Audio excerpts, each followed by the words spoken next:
Look for the positive and you will begin to see it reflecting back to you.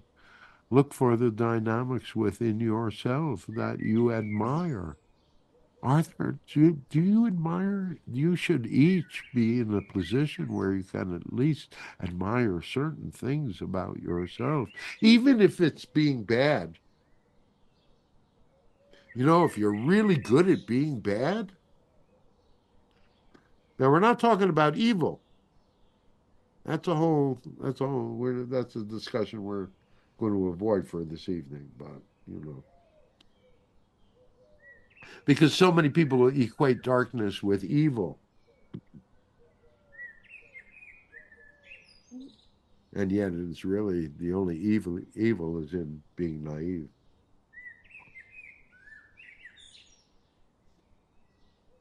right?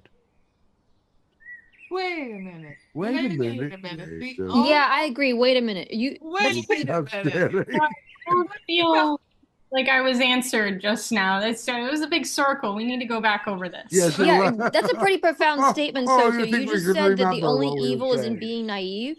The only yes, Natalie, I agree with you. The only evil is in being naive. Yeah, How so? Yeah, how so? because think of think of the results of the dynamics of energy that have occurred to you when you've been incredibly naive, and then something has happened, and your world came crashing down in so many ways. All right, let's say we're exaggerating to make a point, but there is a dynamic of that.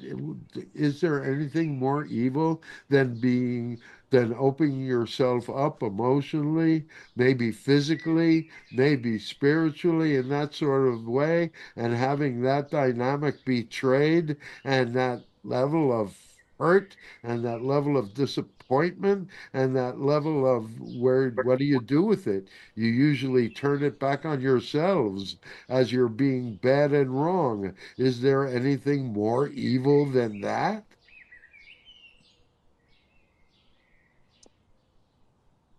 I don't know. I've been in both. Because if you think about the emotional underpinning of the dynamic, many people will use just simply that dynamic as an excuse for any sort of behavior.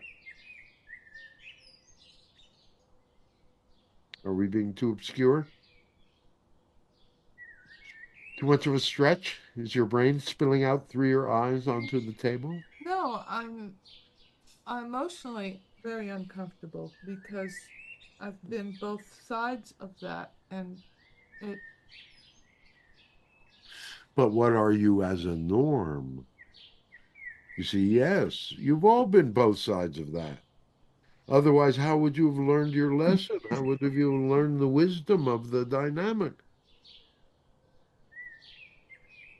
You gain something.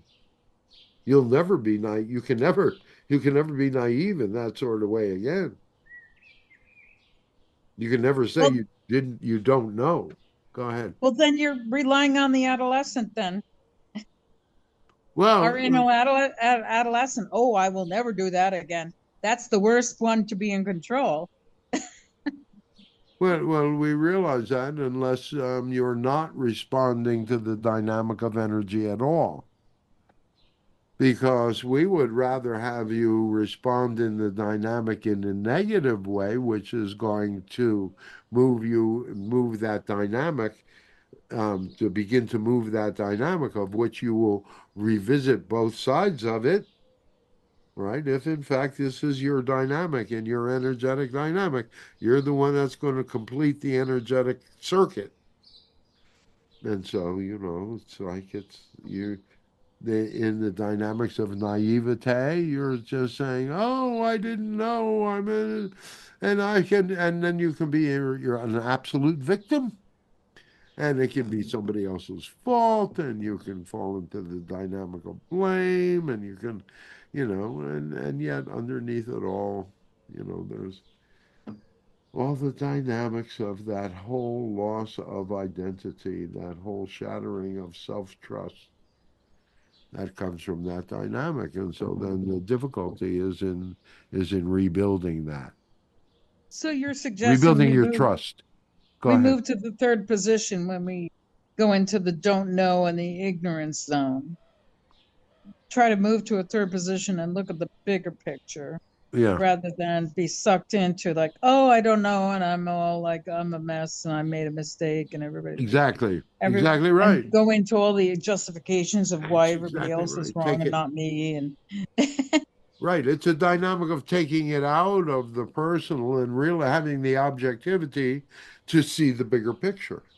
and in essence, I mean, just now it's occurring to me that that means that we're growing up and we're taking responsibility for being who we are.